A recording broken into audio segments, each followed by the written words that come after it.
Very warm welcome to news line. मैं हूं doctor Maria Zulfikar Khan और ये न्यूज़ लाइन का ईद स्पेशल है। आपको बहुत बहुत ईद मुबारक। उम्मीद है कि आपकी ईद अच्छी गुजर रही होगी और कोविड के SOPs को फॉलो करते हुए ईद अच्छी गुजर रही होगी।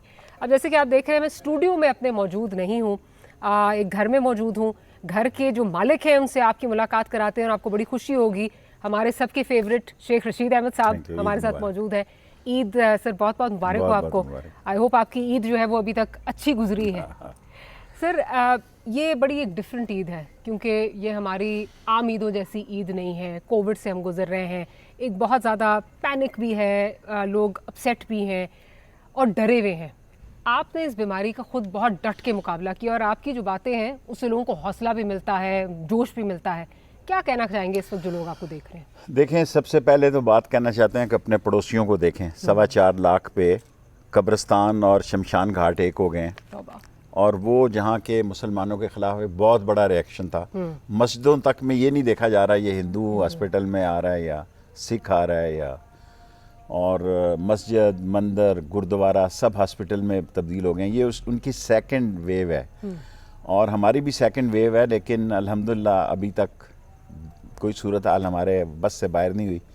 और ईद से पहले एक दिन मैंने ओली फैमिली में NCOC से 20 वेंटिलेटर, 5 डोनेशन भी आके एक 25 की और एमरजेंसी वार्ड बनाया ताकि 1000 का हॉस्पिटल खुदा न खास्ता अगर एमरजेंसी हो। सो कोविड जो है ये आदमखोर है, क़यामत की निशानियों में से एक निशानी है। और वैक्सीन जो है अभी सरमायादार जो बड़े मुल्क हैं वो लगा रहे हैं, इसलिए गरीब मुल्कों की तरफ शुक्र है अल्लाह का, पाकिस्तान में चीन ने एक बड़ी मदद की है और ख़रीदी भी है हमने। लेकिन वैक्सीन यूरोप और अमेरिका और उन मुल्कों में इतनी इस्तेमाल हो रही है कि अभी गरीब मुल्कों की तरफ ये नहीं आ रही। सो हमें एहतियात करनी है, हम ही एहतियात करेंगे तो ठीक होगा। वरना क्या चीज़ आपने जिस वक्त आप कोविड के उससे गुजर रहे थे, क्या आपकी ऐसी कोई चीज़ जो आपने उस वक्त जो रियलाइजेशंस, बड़ी इंट्रोस्पेक्शंस होती हैं वो? मैं तो आखिरी ऑक्सीजन पे चला गया था। मैं तो अगली जहान से वापस होके आया हूँ और मैं मिलिट्री हॉस्पिटल वालों का और जनरल बाजवा साहब सबका मशकूर हूँ कि उन्होंने इमीडिएटली मुझे जो ले गए और बेहतरी की तरफ। आपके लिए दुआएं भी सबने बहुत मांगी। हाँ। पूरी कौम ने आपके लिए दुआएं मांगी क्योंकि आपसे प्यार ही इतना इस वक्त ईद शो ना हो रहा था। इस वक्त ईद शो ना हो रहा था। बिल्कुल बिल्कुल ऐसी।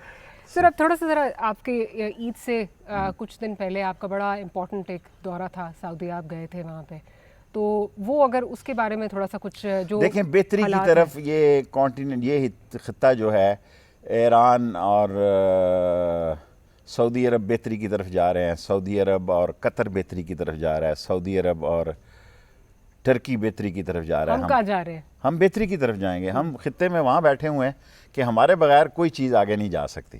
चलिए, ये तो ज़रा हो गई, ज़रा शकील बातें ज़रा हो गई। अब ज़रा ईद के माहौल में आते हैं।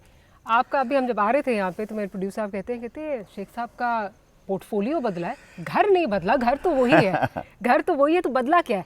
वजीर दाखिला, घर नहीं, मकान। मकान मकान There's a difference between house and home. House and home. उस पर भी आती हूँ कि हाउस कैसे बनता है और होम क्या होता है, उस पर भी आती हूँ सर।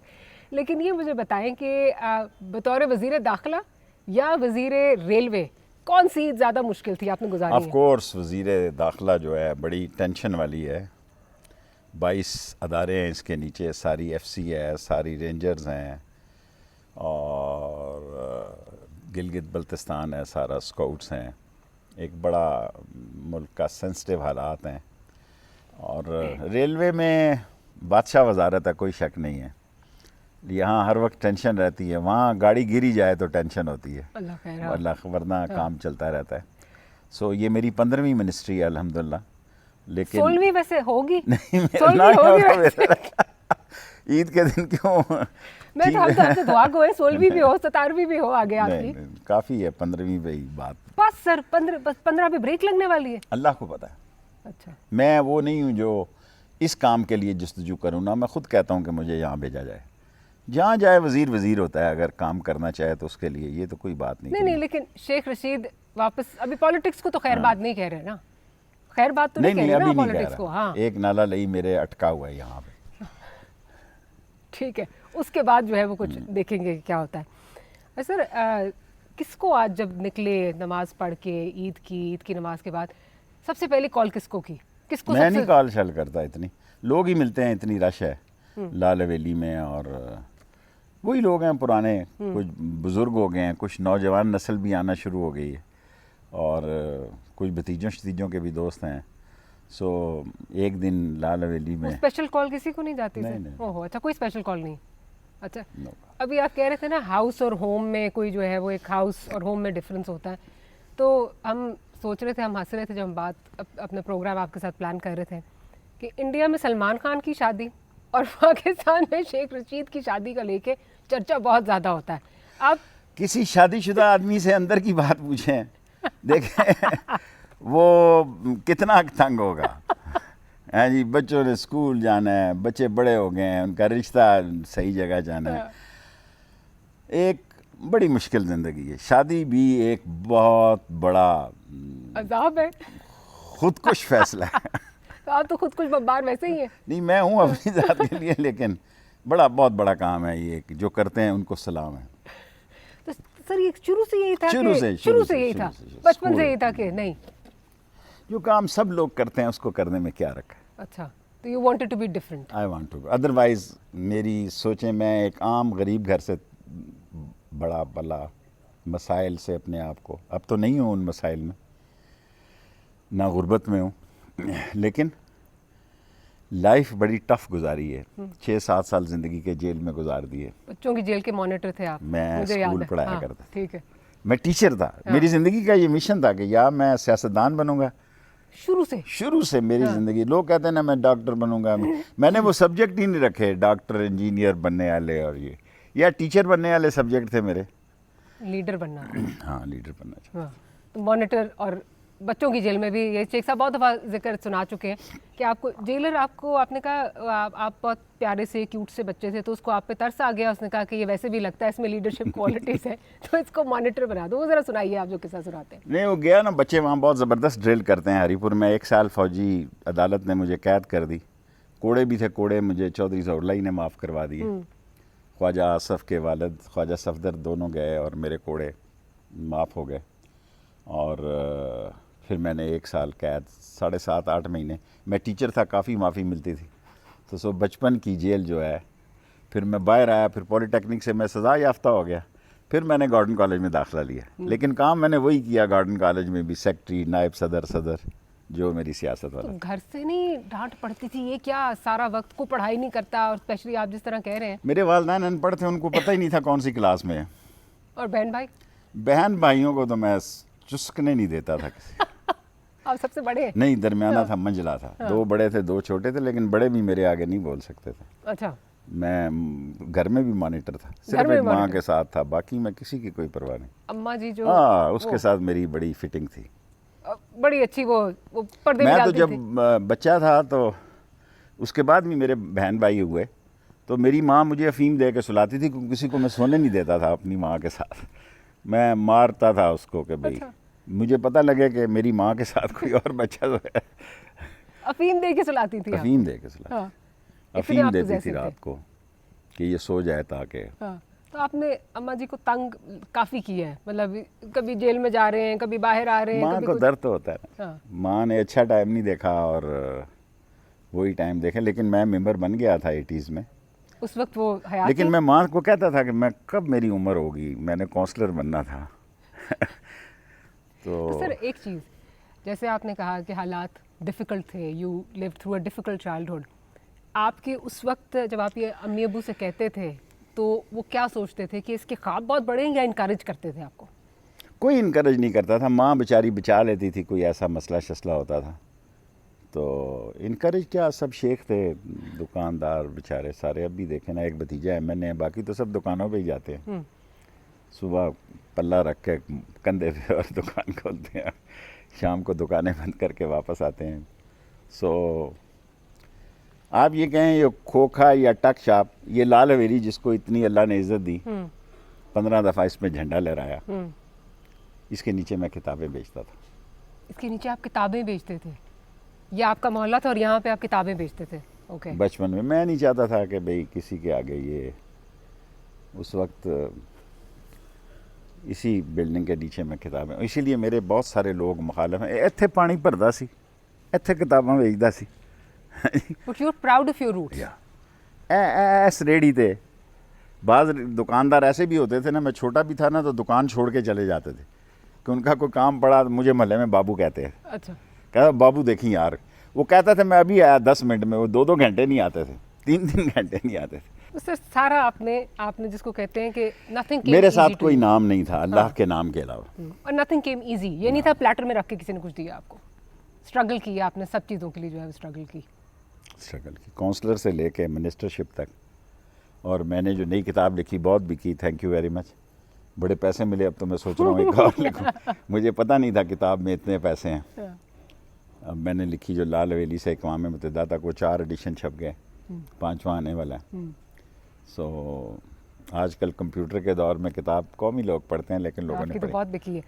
सर कौन सा ऐसा कोई किस्सा आपके बचपन का जो स्ट्रगल का फेज़ है, जिसको कहते हैं एक डिफाइनिंग मोमेंट था, that made Sheikh Rashid who he is today? जब मेरी अयूब खान के ख़िलाफ़ ज़मानत हुई तो मेरा ज़मानत देने वाला कोई नहीं था। 2 ज़िंदगी में मेरे बड़े तल्ख़ तजर्बे हैं। तो एक नाम अगर याद आ गया प्रोग्राम के दौरान, एक खाकसार लीडर थे, उसने कहा बच्चा किधर फिर रहा हूँ। मैंने कहा अंकल मेरा ज़मानत देने वाला कोई नहीं है। कितने साल के थे आप उस वक्त? कॉलेज में अच्छा। थोड़ा इस 68 की बात बता रहा हूँ। तो उसने कहा मैं तेरी ज़मानत देता हूँ। वो मेरा खुशी का लम्हा था, एक बंदा मुझे मेरी ज़मानत दे रहा है। ज़मानत देने जा रहा है। और दूसरा वाक़या, जब मुझे सज़ा होने लगी तो मुझे हामिद मीर और आमिर मतीन मुझे मिलने आए। हालांकि हामिद से मेरे तल्लक नहीं है। उसने कहा आपको परसों या 7 दिन बाद 7 साल कैद हो रही है। वो लाहौर से आ रहे थे और उसको पता था। मैं बैठ गया जेल में, ख़त पे ख़त लिख रहा हूँ सारे MNA को, 300-400 MNA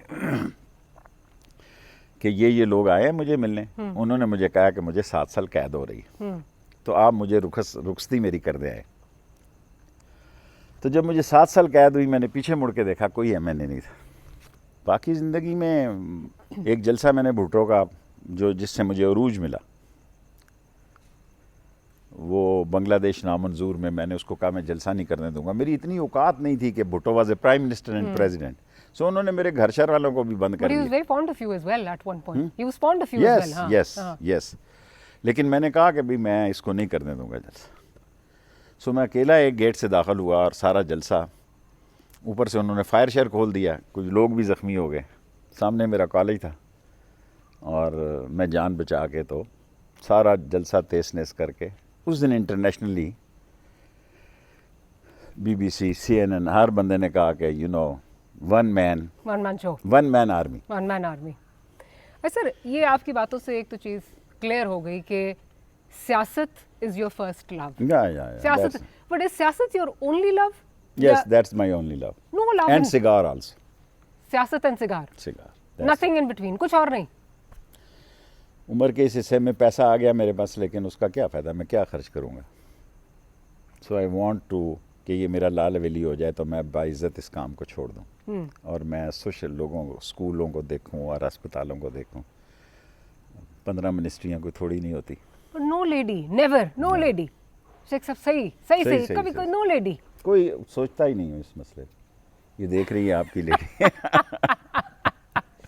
तो कभी कोई इस और आप अम्मा जी के इतने क्लोज थे, उन्होंने कभी नहीं कहा कि मेरा उसकी माँओं की तो ख्वाहिश होती है, जब मरी तो उसने बहुत सारा जेवर तैयार किया हुआ था। स्वीट। फिर मैंने बांटा शांटा किया, उसकी तो तैयारी पूरी थी। लेकिन शेख साहब यहाँ पे आपने अम्मा जी को डिसअपॉइंट कर दिए। क्या करता, काफ़ी सारे मसले मामलात, दीवार से पीछे देखने की कोशिश करता था। अकेले आदमी पे काफ़ी बोझ था, ख़ानदान का भी। और उसके बाद जब ख़ानदान का बोझ नहीं था तो जिस तरह के, जब जैसे मैंने कहा कि उधर सलमान खान है, इधर शेख रशीद, एक मैं कराची जाता हूँ ना, कराची जाता हूँ तो कई गाड़ियाँ रोक लेते हैं। मैं कहता हूँ या अल्लाह बख्शो मुझे, अब मेरी ज़िंदगी की आखिरी 5 ओवर है, इसको ही ख़राब करना चाहते हैं आप, छोड़े मेरी जान।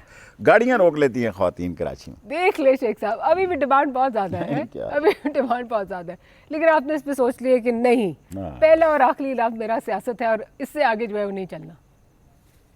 नहीं, हमारे व्यूअर्स को तो नहीं पता, लेकिन हमारे साथ हमारी एक टीम मेंबर आई हुई थी, तो वो इधर घूम फिर रही थी, तो शेख साहब ने इधर से कहा, शेख साहब ने कहा जी देखें ऐसे घूम रही हैं जैसे लेडी ऑफ द हाउस यही है।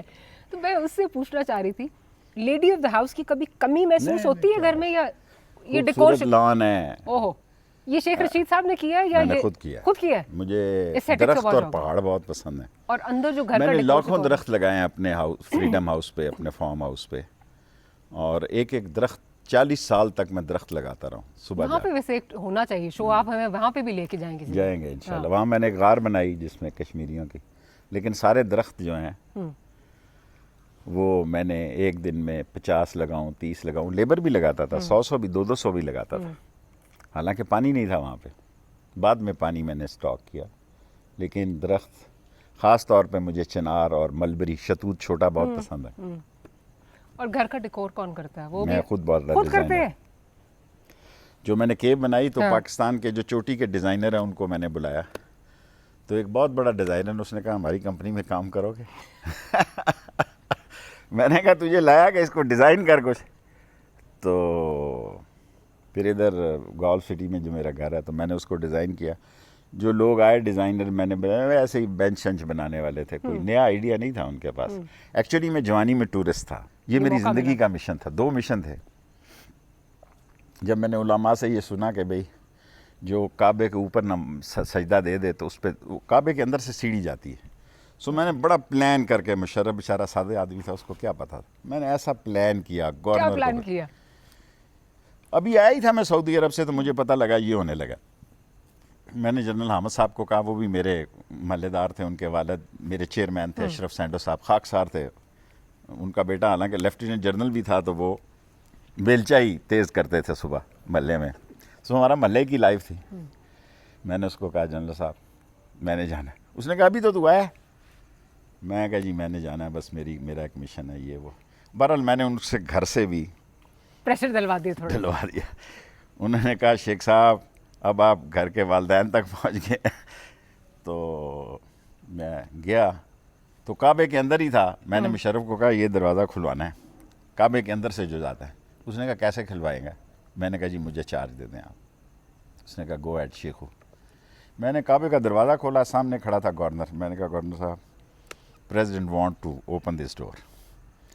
उसने कहा इसकी चाबी तो 2 ख़ानदान है, एक ख़ानदान ने चाबी ली है इस दरवाजे की और एक ने हुकूमत ली है, ये तो मेरी हुकूमत हमारी हुकूमत में नहीं है। मैंने कहा बात करो। उसने फ़ोन लगाया। उसने कहा वो बंदा इधर से 70 किलोमीटर या 170 किलोमीटर दूर है। मैंने कहा सेंड दी हेलीकॉप्टर। उसने कहा हु सेज दिस? मैं कहा said by the president. President को पता ही नहीं है कुछ हो रहा है पीछे।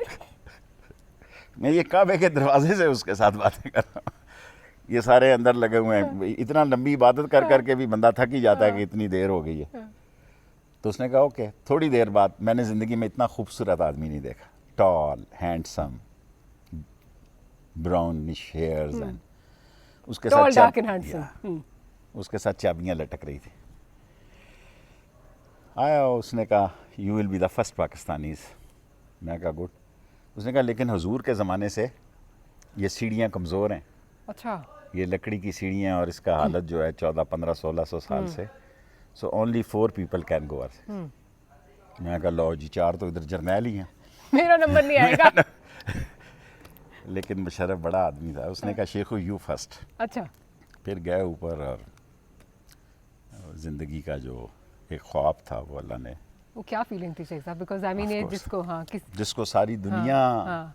जिसको इबादत का मंबा है जो, उसके ऊपर हम सजदा दे रहे थे। Of course that was a great day of my life. I am sure it must have been एक वो आपका जिसको कहते हैं मार्क छोड़ जाता है, ये वो वाला, it must have been one of those days. आप अभी कह रहे थे कि आपको टूरिज्म का बड़ा शौक है, घूमने फिरने का। अब ये अगर टाइम निकलता तो कहाँ जाएंगे आप? नहीं, डिपेंड करता है ना। देखें ना, हर एक की अपनी पसंद है। मिडल ईस्ट में I like Yemen, I like Jordan. इधर साउथ अमेरिका में मुझे बुडापेस्ट बहुत पसंद है ना? बुडापेस्ट भी अच्छी जगह, लेकिन डिपेंड करता है। बेरस रियो डी जेनेरो भी अच्छा है, सैन पाउलो भी अच्छा है, और वेनिस अच्छी जगह है, और पिंडी भी बहुत अच्छा है। लेकिन वेनिस में जब उसमें जाते हैं कश्तियों में तो वो अकेले शेख रशीद साहब अकेले? कोई नहीं, कोई कई भी नहीं दुनिया बचता, के है ना? दुनिया में बहुत सारे लोग अकेले हैं, जो इकट्ठे भी हैं अंदर से अकेले हैं। जो इकट्ठे भी रह रहे हैं वो बच्चों की वजह से रह रहे हैं। आपका मतलब है कि शादी मसनूई हाँ, लाइफ बहुत सारी दुनिया गुजार रही है। अगर कोई अंदर से खुर्चे ना को रेग माल लगाए थोड़ा सा, उनके पास गुजार ऑप्शन कोई नहीं। बल्कि मुझे जुल्फ़कार अली भुट्टो की एक बात याद आती है कि उसने कहा, Sheikh ji, don't be a economical animal. Don't be an economic animal अच्छा, उसने जापान में कहीं कहा हुआ था। हाँ। मैं तो उसने कहा don't be a economical animal. तो क्या कहते हैं, क्या बताऊं आबा हमारे आन कर क्या कर गए। बीए पास हुए, नौकर हुए, पेंशन मिली और मर गए। अकबर इलाहाबादी का शेर है, क्या बताऊं, शेर गलत हो सकता है, क्या बताऊं आबा हमारे क्या कर गए, बीए पास हुए, नौकर हुए, पेंशन मिली और मर गए। So basically क्या you should enjoy your life to the fullest. या लाइफ इज फॉर वंस। किसी का हक ना मारो, सही। किसी को नुकसान ना पहुंचाओ, और कोशिश करो कि एक मिसाली ज़िंदगी जितनी आपकी कैपेसिटी जितनी है। कैपेसिटी है। देखिए ना, जितना मुझे मौका मिला, जिस तंग गली में मैं भाबड़ा बाज़ार की रह रहा था, उससे मैं इतनी ही तरक्की कर सकता था। बहुत तरक्की की सर, बहुत तरक्की की। On that note will take a short break. Break के बाद हाजिर होते हैं, तो इंटरेस्टिंग कॉन्वर्सेशन चलती रहेगी।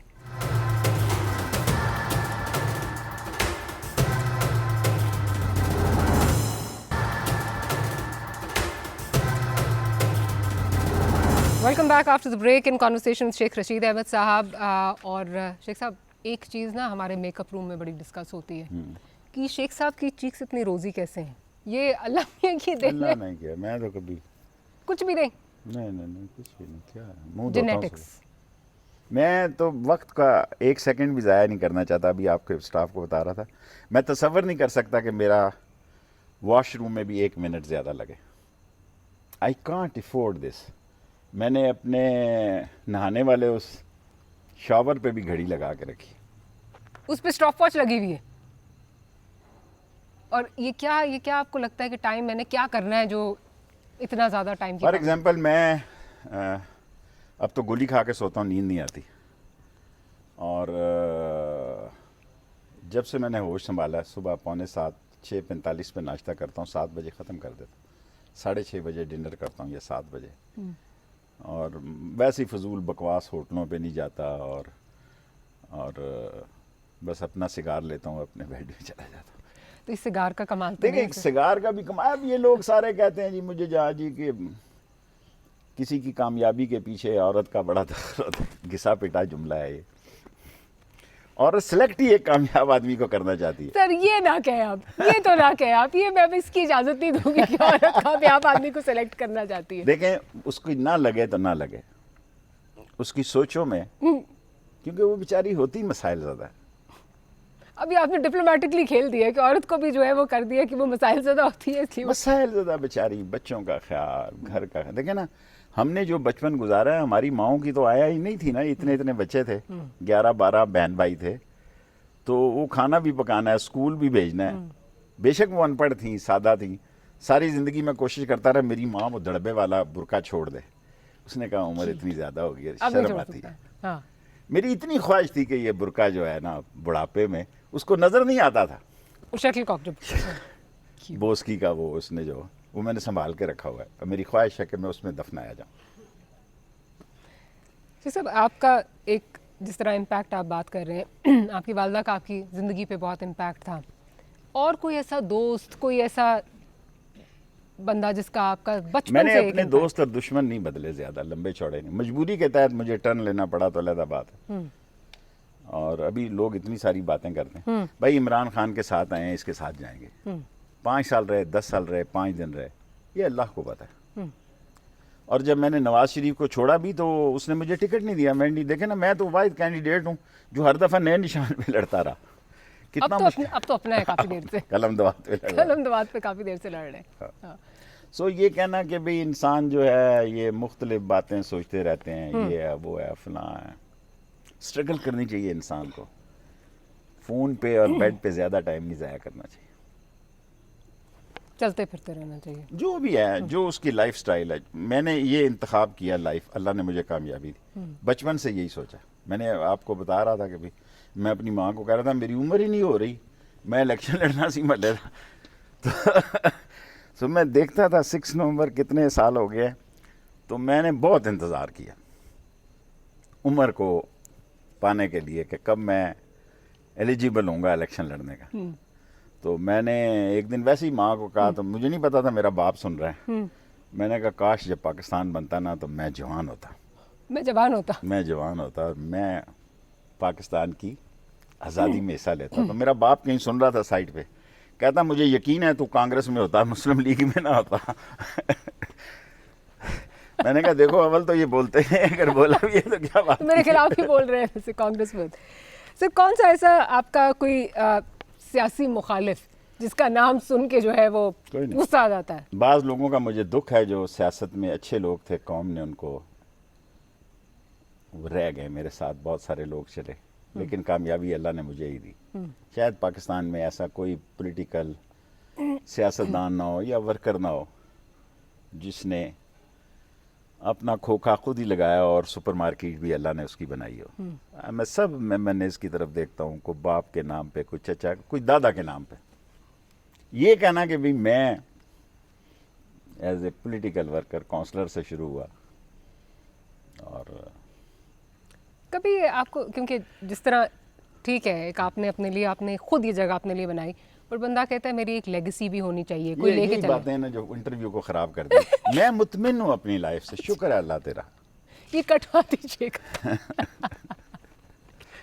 देखो मैं एक आखिरी 5 ओवर जिंदगी के खेल रहा हूँ, मुझे इतना सा भी मलाल नहीं, इतना सा भी। मैं अपने तौर पर एक भरपूर जिंदगी गुजार चुका हूँ, अब मैं बोनस पे अपना सारा टाइम गुजार रहा हूँ, और मुझे ज़रा सा मलाल नहीं कि अल्लाह ने मेरा यहाँ साथ नहीं दिया, अल्लाह ने मेरा यहाँ साथ नहीं दिया। लोग गिले शिकवे करते रहते हैं खुदा से। जो बाहिम्मत लोग होते हैं वो मौत के मुंह से भी कामयाबी को छीन लेते हैं, मरने से पहले भी वो कामयाबी को छीन लेते हैं। और जो वैसे ही हजूम जम्मे गफ़ीर, जिनको ख्याल था हम मर गए तो पता नहीं, कई मेरे बरादरी के लोग हैं उनका ख्याल था पता नहीं दुकान कौन चलासी पीछो है जी, बच्चे छोटे, उसके बाद उनके बच्चे अच्छी दुकानें चली। ये जितने कब्रिस्तानों में आबाद हैं यही सोचते थे कि हमारे बाद क्या होगा। कोई चीज़ नहीं रुकती अल्लाह के कामों में। इंसान को ऐसी गलतफहमी होती है कि मैं हूँ तो बड़ा कस्तनतुनिया हूँ, मैं नहीं हुआ तो हमसे अच्छे लोग होंगे। What do you want people to remember you as? क्या चाहते हैं कि? एक तो मैंने एजुकेशन की बड़ी खिदमत की है, और सब गरीब इलाकों में, ढोक का जहाँ पिंडी में लफ्ज़ होगा वहाँ आपको स्कूल और कॉलेज ना मिले तो मेरी गर्दन काट दे। क्योंकि एक बहुत बड़े आदमी थे, वो मर गए दुनिया में, मैं उनकी मिजाज पुरसी करने गया, उसने कहा बेटा मैं पिंडी की हिस्ट्री पढ़ रहा था, जहाँ ढोक का लफ्ज़ हो ना वहाँ अंग्रेज़ ने लेबर के लिए बनाया कि डेंटर, पेंटर, वेल्डर। तो जहाँ ढोक असू, ढोक नज्जू, ढोक रत्ता, ढोक लाई बख्श, ढोक खब्बा, जहाँ भी ढोक का लफ्ज़ आया मैंने आमने सामने स्कूल और कॉलेज बच्चियों के बनाए। और CSS में मेरे रिक्शा ड्राइवर की 2 बेटियों ने टॉप किया माशाल्लाह। है जी। और That must be a proud moment for you. Not proud only, उसने कहा अगर मेरा बाप रिक्शा चलाता था, अगर मैं घर के सामने कॉलेज ना होता तो मैं पढ़ी थी ना, मैं बर्तन ही मांजती रहती घर के।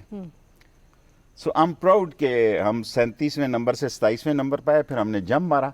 सो we are number 1 in female education in Pakistan. हमारे पास 2 यूनिवर्सिटी हैं, तीसरी इंशाल्लाह अगली जब आएगी बड़ी ईद उससे पहले बनी होगी। सो बड़ी ईद से पहले अगली वाली, ये वाली बसानी वाली है ना, बगली हुई 2-2.5 महीने। तो पिंडी एक वाहिद शहर होगा जिसमें 3 वेमेन यूनिवर्सिटी होंगी, और तीनों मैंने बनाई। Why so much focus on women's education? ये consciously था? माँ को बड़ा झूठ बोलता रहता था वैसे। उन्होंने कौन सा, हमारे वक्त थोड़े रिजल्ट आते थे घर में कि भाई ये शिकायतें थी स्कूलों में, लेकिन अब कौन हमसे, हम जिस स्कूल में गए, कॉलेज में गए, उन्होंने निकाला। देखिए मैं सारे लोगों को ये कहता हूँ, ये बर्कले का पढ़ा, ये हार्वर्ड का पढ़ा, ये एसएस का पढ़ा, ये बिलाखिर वो जॉब के लिए धक्के खा रहा है। You must have a courage to do something on your own. देखो मैं गॉर्डन कॉलेज में गया, वहां से निकाल दिया, पॉलिटेक्निक गया, वहां से निकाल दिया। स्कूल में आखिरी टाइम उन्होंने कहा जा बाबा छोड़, हेडमास्टर ने कहा I salute you but leave this school as soon as possible. Gordon college गया, मेरे अखबारों वालों से बड़े अच्छे शुरू से ही तल्लकात थे, उन्होंने निकाल दिया। फिर वो अखबारी नुमाइंदे गए जी के बच्चा है माफ कर दो इसको। तो मैंने इलेक्शन लड़ा। तो मीडिया से आपके शुरू से ताल्लुकात बहुत अच्छे थे। महमूद साहब, शबीर शाह साहब, APP के, पाकिस्तान टाइम के बड़े नामवर लोग थे, सुलहरी साहब। मैं कोई आज की सुलहरी का आज लोगों को नाम भी नहीं याद होगा। उसका आर्टिकल छपा, बबल्स, दुनिया में इतना फेम मिला उस आर्टिकल को। सो हमारे वक्त में लोग एक आधी स्टोरी करके चले जाते थे, ये नहीं खबर के पीछे सुबह से बैठे हुए। हमने जिस वक्त ये काम किया ना, शोरश मलिक के दफ्तर में हम जंग अखबार में बैठे रहते थे, या अल्लाह ये न्यूज़ एडिटर सुबह खबर लगाएगा कि नहीं लगाएगा। टीवी तो था नहीं, एक PTV था। सो सारी सारी रात पहरा दे के सुबह उठते सर देखते थे यार खबर लगी है कि नहीं लगी। इतना मुश्किल काम था। अच्छा, तो वुमेन्स एजुकेशन, हम उस पर बात कर रहे थे। आपने इसकी वालदा साहिबा को पता नहीं होता था, इसलिए आपने कहा। मैंने ये देखा अगर माँ पढ़ी लिखी हो तो अगली नस्ल पढ़ जाती है। मैंने ये देखा है कि पढ़ी लिखी माएँ बेशक जो कुछ मर्जी करें, शाम को अपने बच्चों को लेके बैठती हैं। जो बेचारी अनपढ़ है उसको क्या पता है, उसको बच्चे आपकी तरह चक्कर दे जाते हैं। ठीक, एक छोटी सी ब्रेक लेनी है और ब्रेक के बाद this conversation will continue. Will be right back.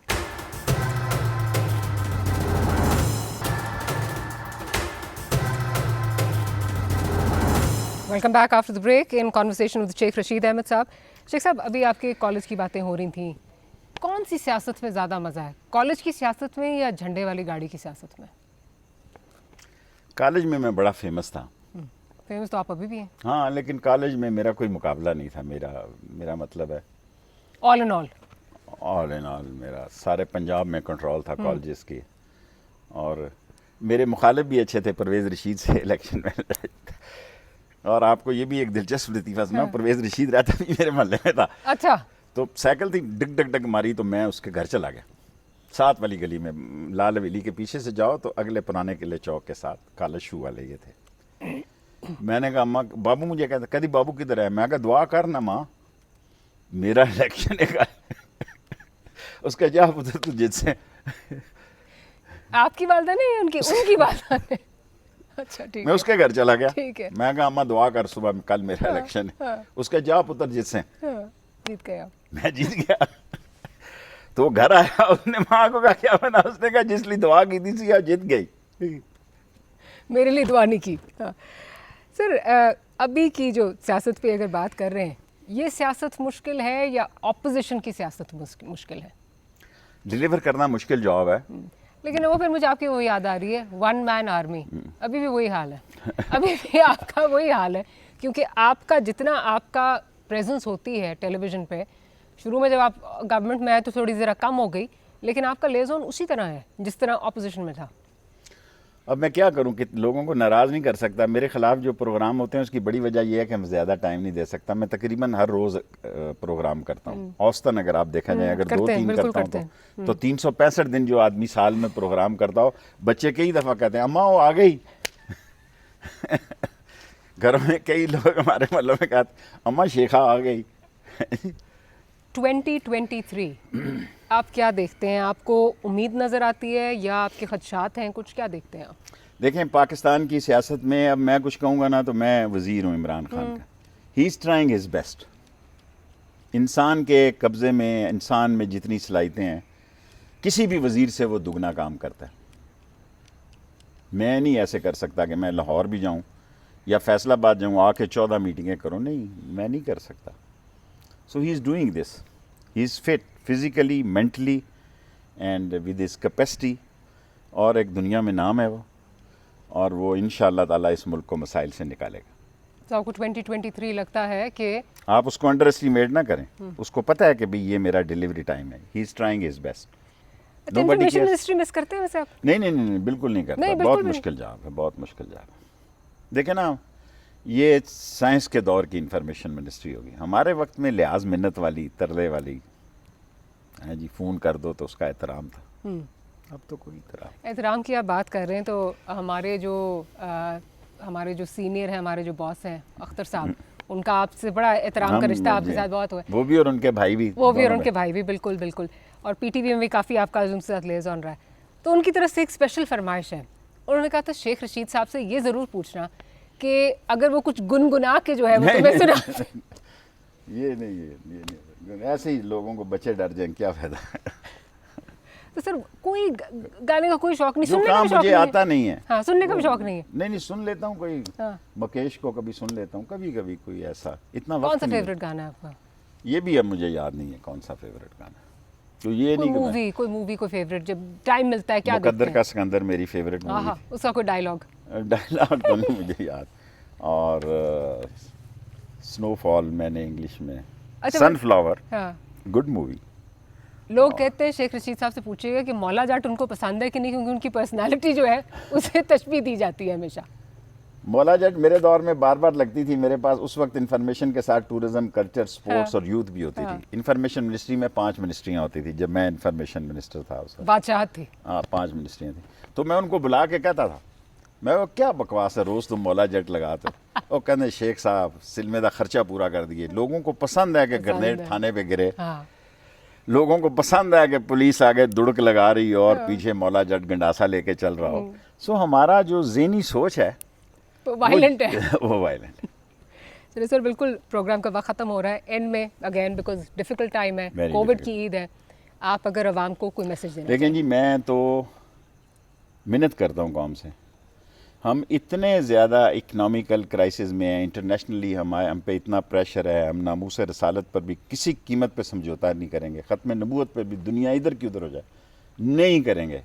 लेकिन इस कोविड जैसी देखें किस तरह इंडिया में, दिल्ली में, उत्तर प्रदेश में, महाराष्ट्र में, बंगलोर में, यूपी में जो हालात बन गए हैं कि वहाँ लकड़ियाँ ख़त्म हो गई हैं जलाने वाली, चिता जलाने वाली।